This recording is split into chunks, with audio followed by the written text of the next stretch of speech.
Live from our 7 Tasmania studios, your nightly news with Kim Miller begins now. Good evening, everyone. Safety screens for Metro drivers and beefed up powers for transit officers will be introduced as the state government looks to solve Metro's staffing crisis. A pay rise for drivers also included in a support package announced today. 3 weeks after Metro indefinitely slashed some of its southern services, they've been handed a lifeline to get back on track. An $8.1 million package and an action plan which is deliberately geared towards improving the personal safety of our drivers. Implementing safety screens for drivers in all buses, continuing a trial of transit officers and giving them powers to issue fines and remove unruly passengers.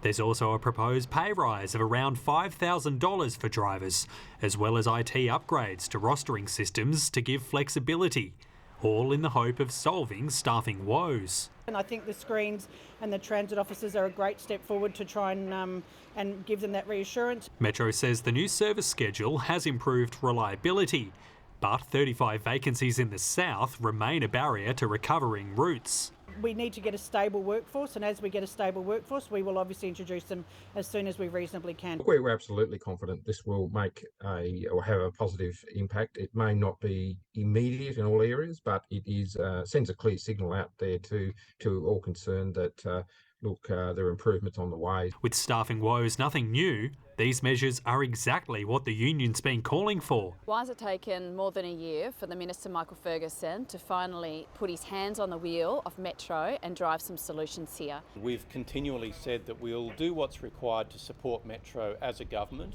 There isn't anything in the package for mechanics, currently in their own bargaining negotiations. Another one missed the bus. Finally, a message to people who are looking for work. We'd love you to come and work for Metro Tasmania. And we're joined now by state political reporter Josh Duggan. Josh, it's a significant day tomorrow for the state. The much anticipated Commission of Inquiry report into child sexual abuse in Tasmanian institutions will be handed down. Kim, victim survivors, families, advocates and whistleblowers will be here at Parliament House watching on as the final report is made public. Nearly the entire week of Parliament has been dedicated to this. Question time tomorrow will be a half hour early before the tabling happens at 11:30. Jeremy Rockcliffe will make a lengthy ministerial statement while other MPs will also have the chance to speak. But the government's full response is due by the end of the year. This is the culmination of 2 years of work. It's an enormous document, 3,000 pages, making 75 findings and 191 recommendations. Both the Premier and the Attorney General have said it makes for incredibly tough reading. But of course, the work done to date only means so much without change. The government has already committed to implementing all 191 of those recommendations. For the safety of Tasmanian children now and into the future, it's incredibly important that happens. Kim? It is. Thank you very much there, Josh. Efforts to contain a bushfire on the east coast are continuing almost a week since it broke out. Firefighters hope cooler conditions can help contain the blaze, which is still burning on Coles Bay Road between Friendly Beaches and the Tasman Highway. The bushfire remains at advice level and residents are urged to monitor conditions via the TasAlert website. Smoke warnings remain in place for Swansea, Bicheno and Coles Bay areas.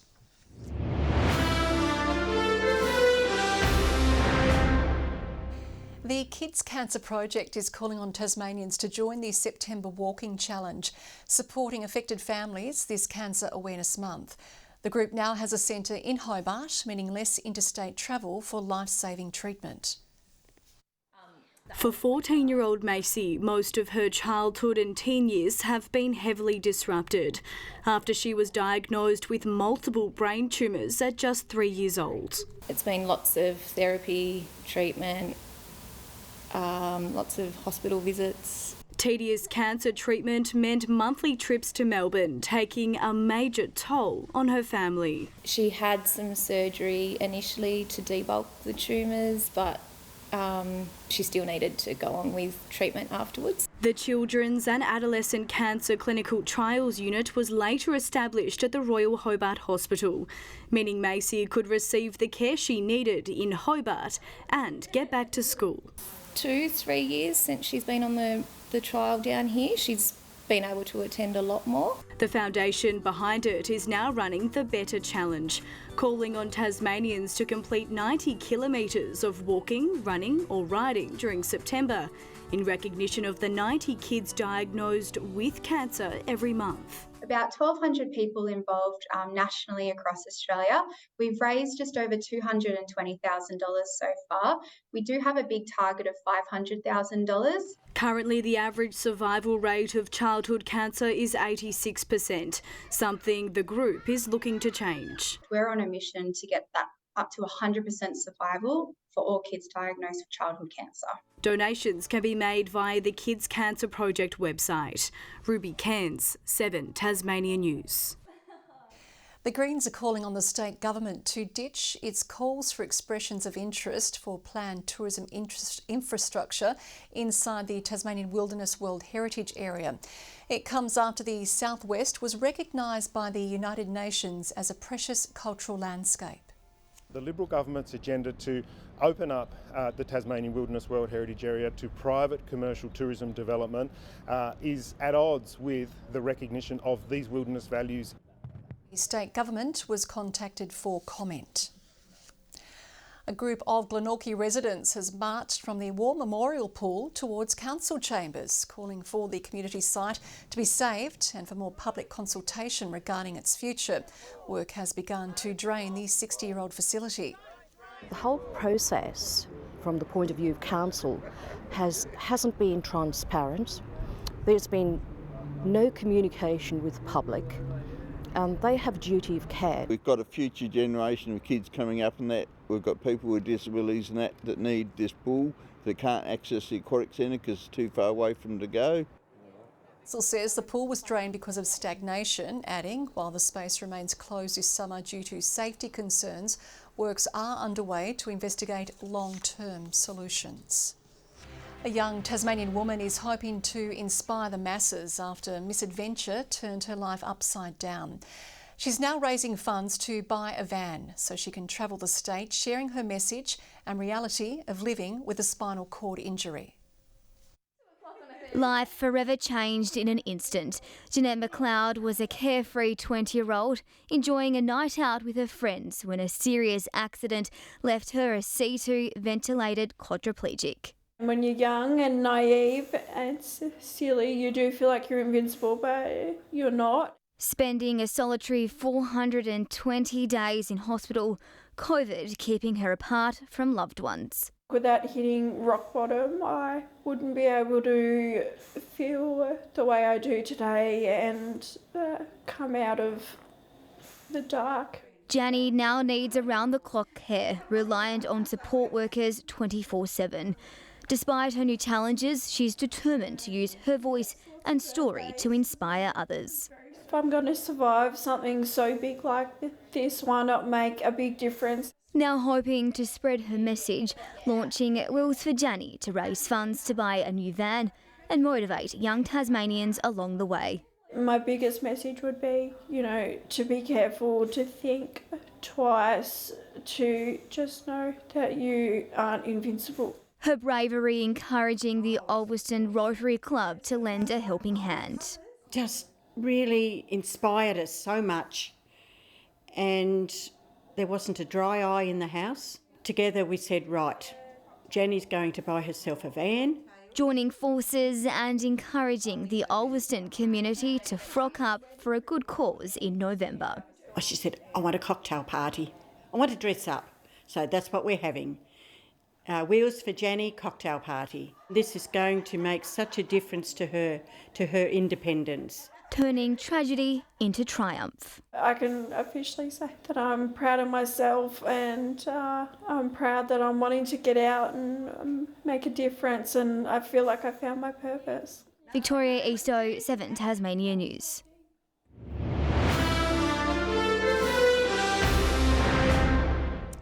Investigations are continuing into Saturday's Development League Grand Final, which was marred by an all-in brawl.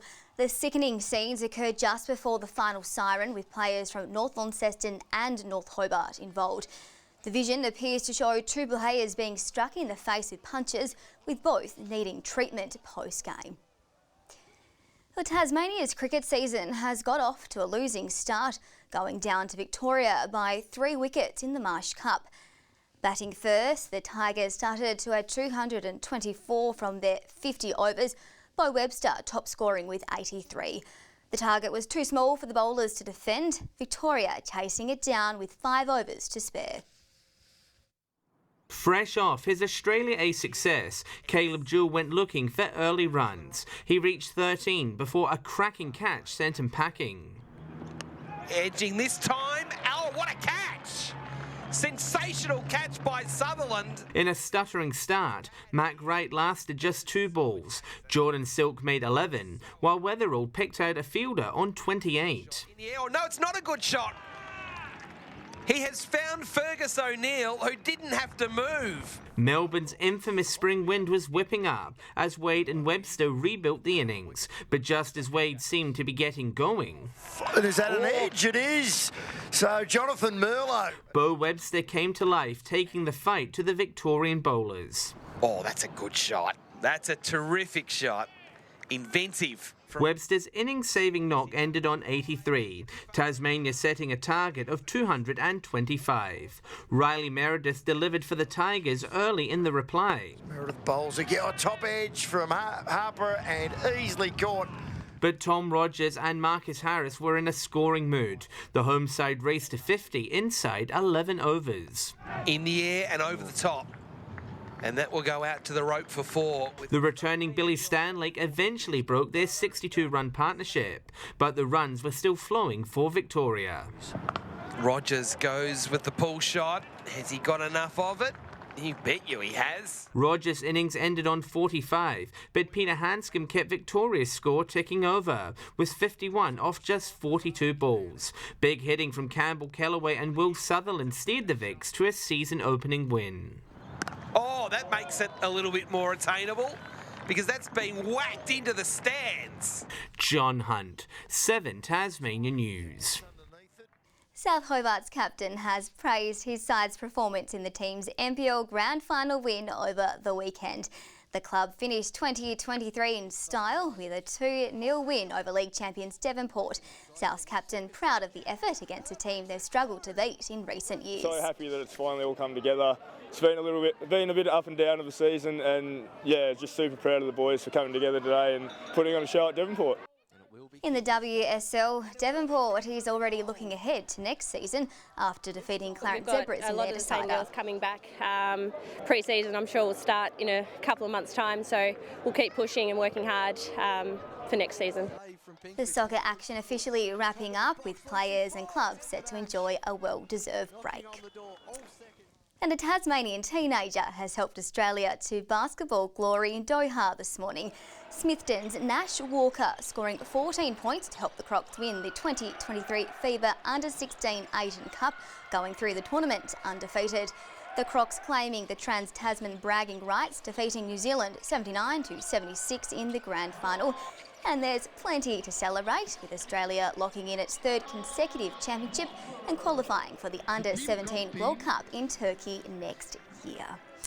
Good evening, and around the state for this Monday, Hobart recorded 16 degrees, Launceston 22, Devonport 19 and Burnie 20. 22 was the high. That was also recorded at St Helens and Friendly Beaches.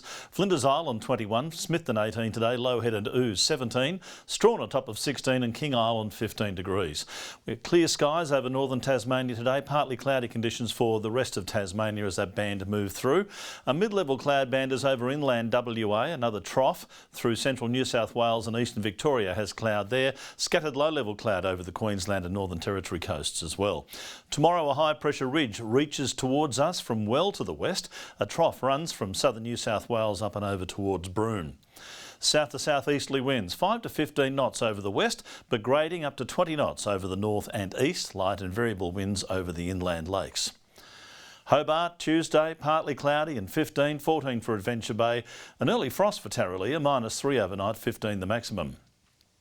Sunny in Launceston, 17 the high, partly cloudy for Devonport and Bridport, 15s. For northwest, Burnie partly cloudy and 13, Strawn 15, partly cloudy for Marrawar and 15 degrees as well. And for the eastern part of the state, mostly sunny. St Helens, Swansea and Whitemark on Flinders Island all shooting for 15 degrees. Partly cloudy for most of us on Wednesday, the chance of a shower over the west. Showers easing from Strawn on Thursday and fine and sunny and partly warmish weather over the east. And on Friday, possible showers over Hobart, probable showers over the west and fine partly cloudy weather for the remainder of the state. And for the remainder of Australia tomorrow, Perth a sunny 26, fine as well in Adelaide. Early cloud clearing from Melbourne, 18 the top there, possible showers and 23 in Canberra and Sydney. Brisbane, sunny and 28. Clear conditions over Hobart, 9, 15 in Launceston, Devonport clear as well and 12 degrees. What about those results over the weekend, Kim? I am absolutely stoked at that result. Liverpool 3, West Ham 1. Excellent.